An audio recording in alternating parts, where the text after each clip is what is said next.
My, I'll give you $3 million if you can figure this out. As soon as the audience heard $3 million, the hall was filled with cheers and yells. The CEO was grinning, but regardless of your point of view, it had to be absurd to spend $3 million to translate a few Chinese words. I was about to answer no, however, when I noticed Margaret seated in the room's corner. I could really hear her saying, "Charles, you can succeed." I inhaled deeply, turned to my laptop, and focused intently to begin translating the Chinese. Charles Smith is my name. I work at Miley, a trading firm, and I'm 33 years old. President Jones founded this organization 30 years ago to assist small and medium-sized businesses in international trade, and it now has multiple branches across the country. We have so far assisted businesses thinking about going global in expanding their clientele and streamlining their operations. With our help, several of our clients have experienced tremendous growth, and even now, our company performance isn't too poor. It's a rather stable workplace, if you will. I began working immediately after high school due to particular circumstances. But even someone like me may find a place here, demonstrating that the company has some managerial flexibility under President Jones, who is kind and unable to let people get into difficulty. The company is a terrific place to work because of its friendly atmosphere and relatively flat hierarchy. Since it's a popular place to work, many of the staff members obviously have higher educational backgrounds than I have. I didn't feel rushed or envious of the juniors who joined after me because they kept getting promoted. More responsibility, labor, and longer hours come with promotions, but I didn't think I was cut out for such a lifestyle. I would much prefer get home on time every day, drink tea, and read a book than work hard all week to enjoy fancy meals and pricey wine on the weekends. I came to terms with the fact that I would never get promoted in my life because of this personality. I've always been a bit of a shadow with plain features and no distinct traits. At monthly meetings, I voiced my opinions, and at welcome and farewell parties or year-end parties, my bosses would say, "Oh, you're still working here." I would smile wryly at such remarks, which could be taken as either a joke or serious. In this way, I was an ordinary employee who did my work quietly without standing out.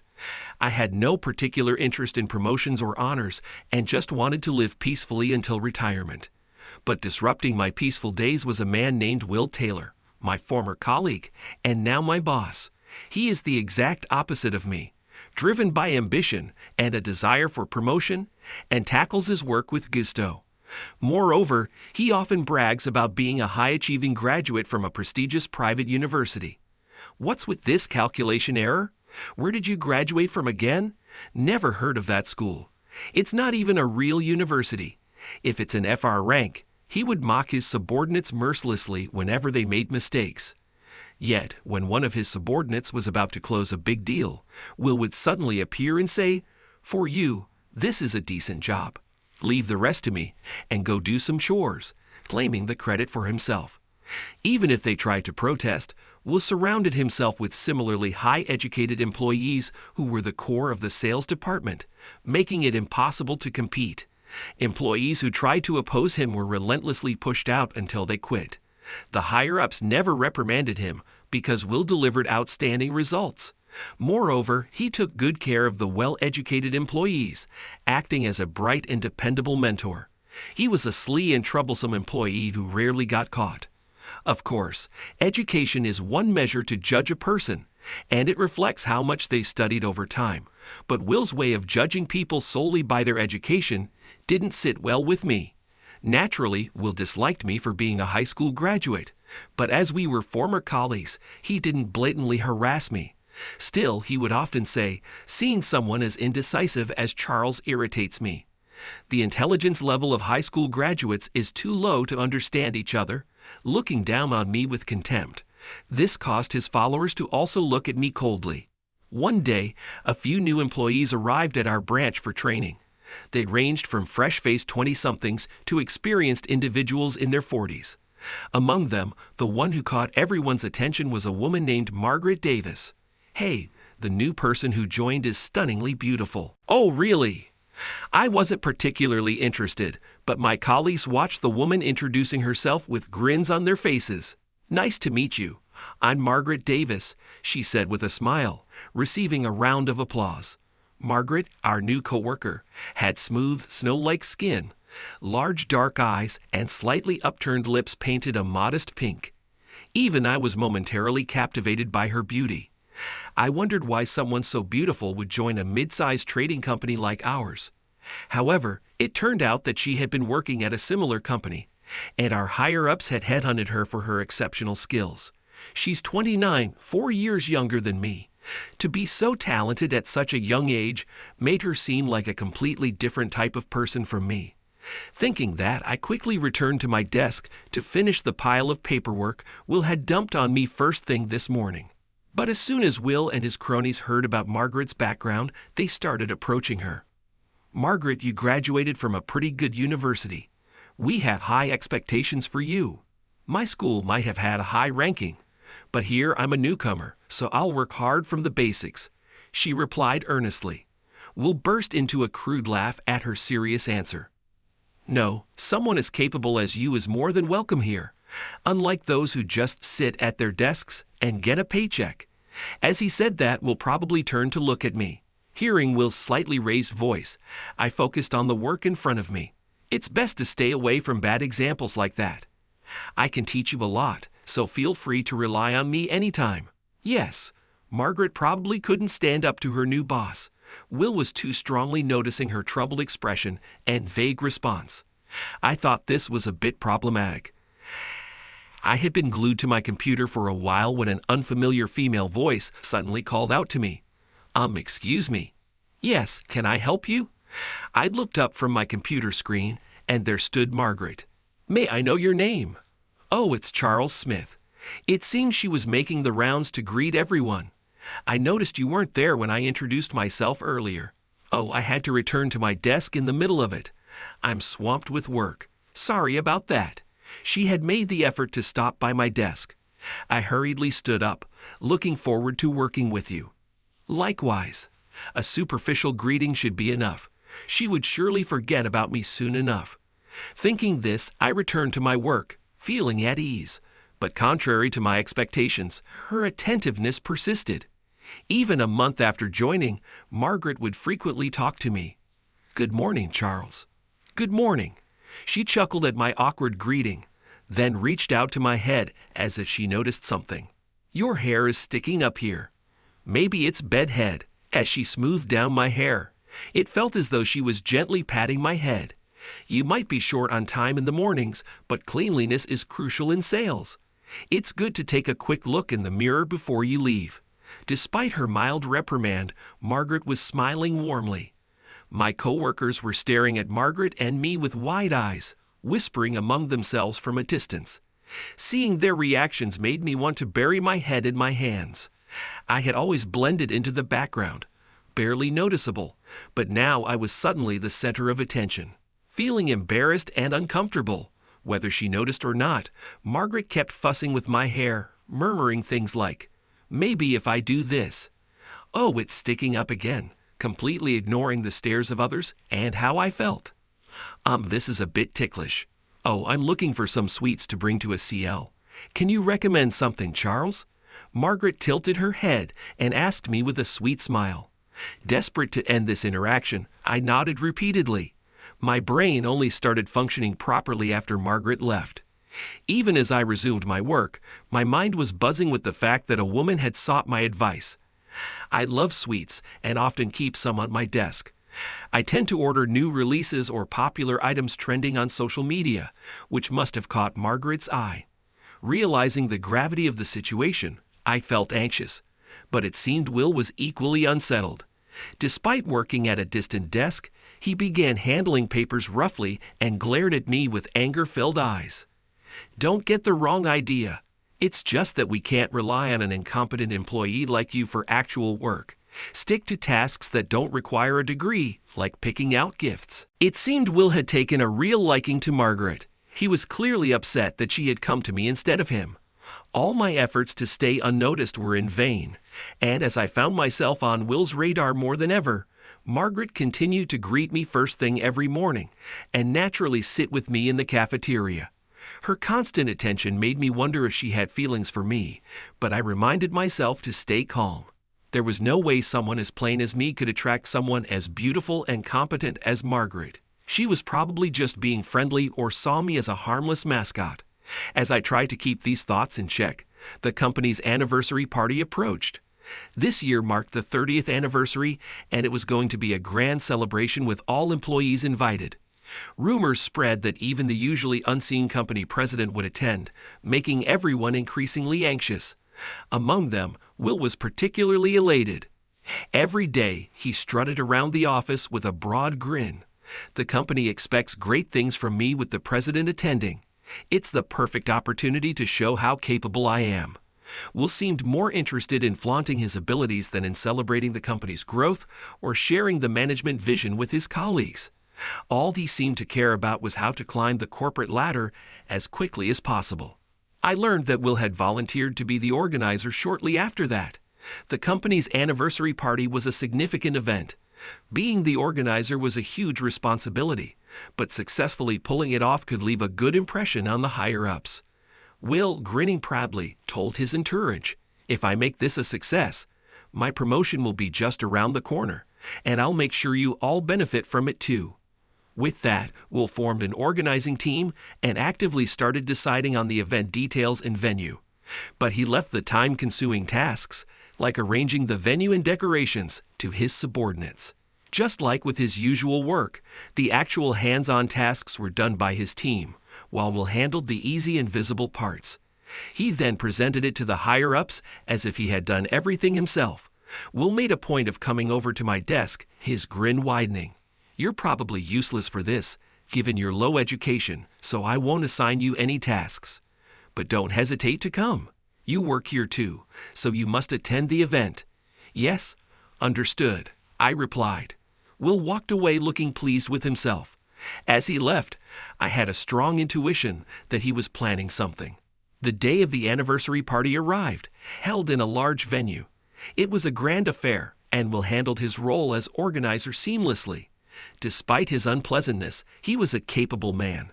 He managed the distribution of commemorative gifts and created a video summarizing the company's history, effectively fulfilling his duties. The event was in two parts. The first invited clients and business partners to share future visions and honor long-serving employees. After that segment ended, only company personnel remained. When the second half started, it featured a concert with a pianist, a band, and famous individuals associated with the company. Unlike the formal dinner of the first half, the second half had plenty of beer, creating a relaxed atmosphere. After about an hour of enjoyment, Will raised his voice, clearly in high spirits. "Today we have gathered the elite of our company. Everyone here possesses an outstanding sense of loyalty. Surely there are no useless employees who can't contribute to the company." He glanced briefly in my direction. With a sarcastic tone, he continued, "Since the president is here, let's showcase our employees' abilities.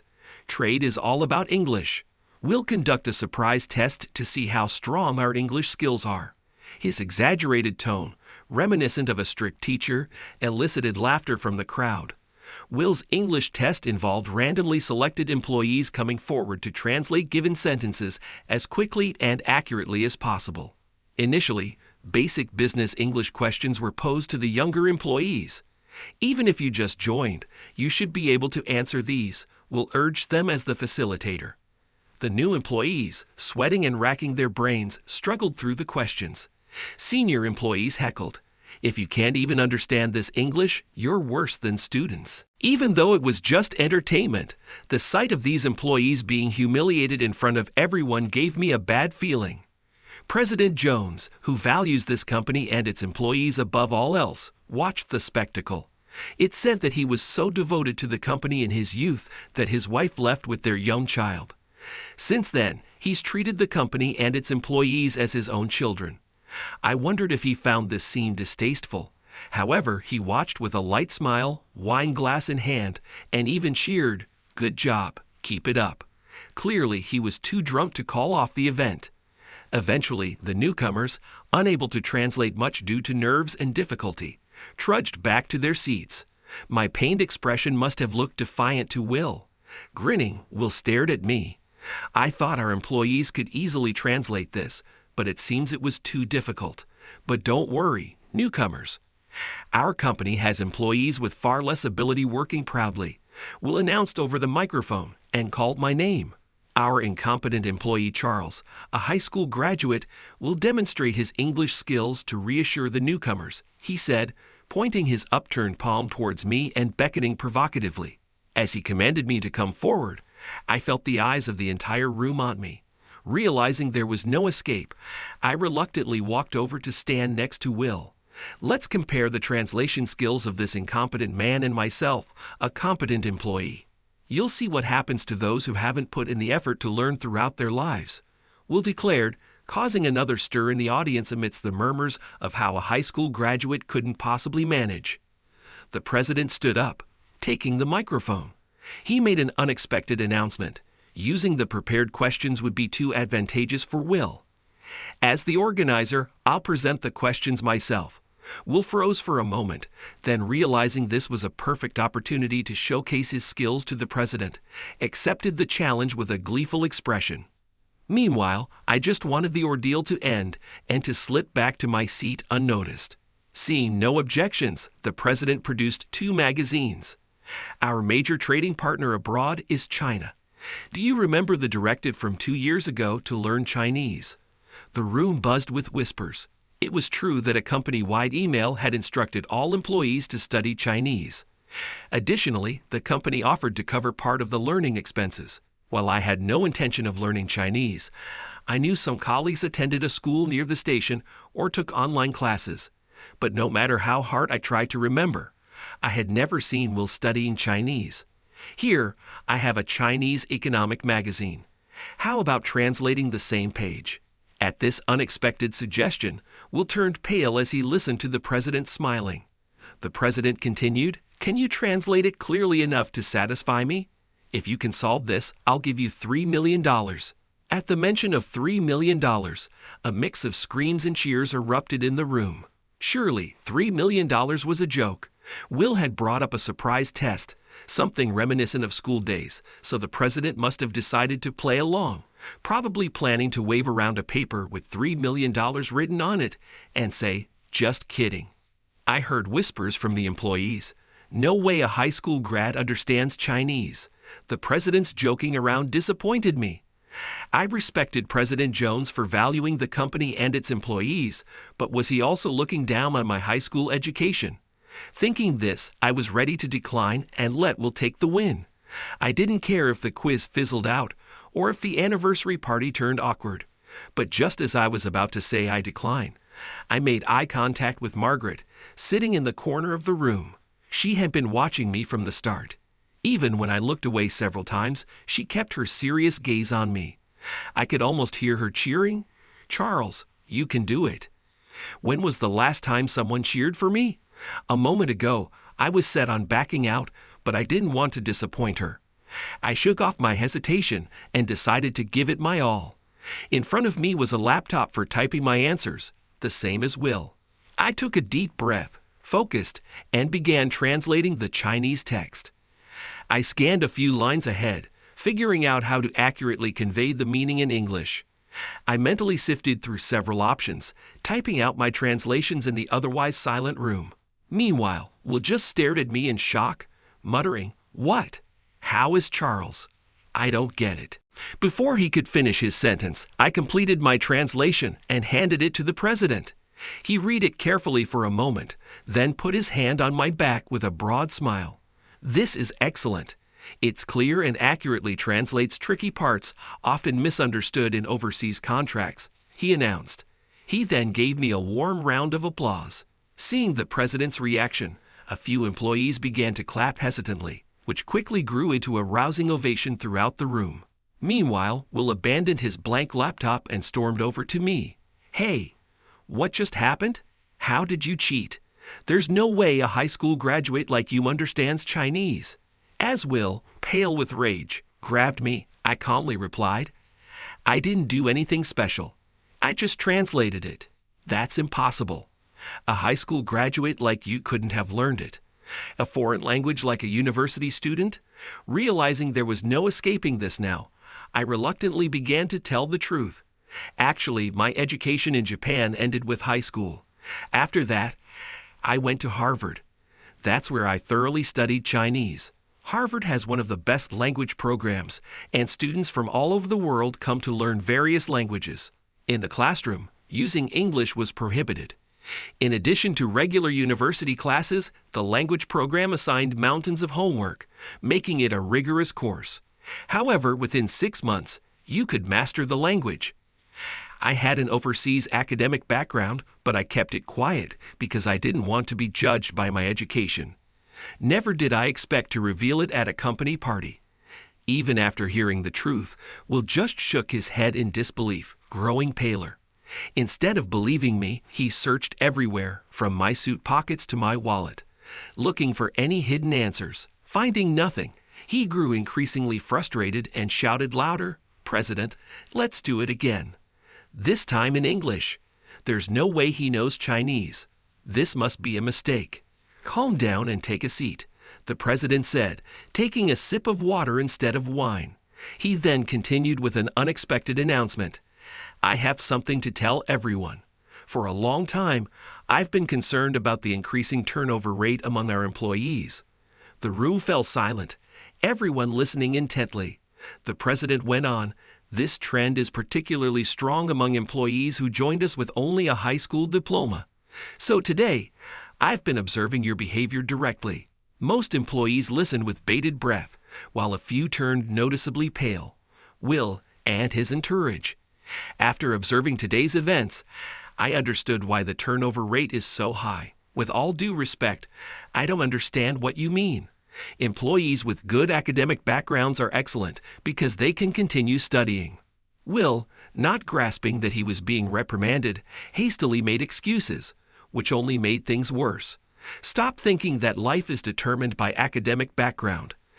I want you to become someone who can be proud of what you can do now, not what you did in the past." The president's tone was calm, but his voice had a depth and authority that commanded respect. Will flinched and kept his head down, visibly shaken. Even as his contemporary, I had never seen him look so defeated. The president then turned away from the trembling Will. "Now, as promised, I will give Charles the $3 million. I supposed he meant raising the paper with the amount written on it. I assumed the president was joking, but he shook his head. "Seriously, I'm not joking. I will indeed give you $3 million, though not in cash, but by promoting you to executive vice president, a position that will significantly influence the company's future." "Executive vice president? What do you mean by that?" According to the president, the company plans to strengthen its relationships with Chinese firms more than ever before. Thus, they intended to promote employees knowledgeable about the language and culture to lead the company. If you get promoted to executive vice president and prove yourself by increasing the company's profits, you might become the next president. In that case, you'll effectively control a company with a capital of $30 million. The scale of the proposition left me speechless, and I nodded in silence. Suddenly, Margaret, who had been standing next to me, exclaimed in surprise and admiration, "That's amazing! My father must really trust you to consider handing over the company. Charles, you are indeed as capable as I thought. Wait a minute, the president is your father." I revealed one surprising fact after another. My head felt like it was about to explode. Margaret gave me a mischievous look and explained her background. It turned out that Margaret was the child of the president's wife, who had left him when he was too focused on work, making her the president's biological daughter. "When I was little, I couldn't stand how much my father worked," Margaret said, squinting her eyes with an embarrassed smile. "But as I grew up, I started to wonder what kind of work could make him so passionate, and before I knew it, I was working in the same industry." Margaret had worked at a competing firm, where she quickly demonstrated her inherited talents. Because she had a different last name from her father, no one realized her true identity when she was headhunted by our company. After that, the conversation between me, Margaret, and the president became quite lively. Margaret mentioned that she had recently started learning Chinese, so I answered her questions as best as I could. Meanwhile, Will became completely subdued, as if his fire had been extinguished. No matter how much his entourage tried to engage him, he barely responded and sulked in a corner. Thanks to this, his followers managed the rest of the party, which ended without further incident. However, Will's popularity plummeted rapidly after his disgraceful display and the revelation of his poor behavior. Due to academic snobbery, he found himself isolated at work, with no one willing to interact with him. An internal investigation later revealed that Will had consistently taken credit for his subordinates' achievements. As a result, his previous performance reviews were re-evaluated, leading to a significant pay cut. Still, Will showed no signs of understanding, saying, "Why should someone as capable as me be punished? This is Japan, and speaking Japanese should be enough. Clients would rather deal with a prestigious university graduate like me than with someone less educated." Because of this attitude, he was transferred to an overseas branch, the president showing a bit of tough love by sending him to South America, where little English was spoken. Thinking about how he must be struggling to learn the local language now, I couldn't help but feel a mix of sympathy and amusement. On the other hand, I was promoted to executive vice president, as promised. Determined not to be seen as unworthy of the position, I worked hard on trade with the Chinese market, resulting in steady profits. "Well done, Charles. You've lived up to my expectations," the president praised me openly. But my success was largely due to Margaret's support. Since the anniversary party, Margaret and I had grown very close and were now dating with marriage in mind. As an executive, I often face tough decisions, but I always benefit from her excellent advice. I look forward to continuing to grow the company with Margaret, the president, and my colleagues. With this thought, I stepped into the office once more today.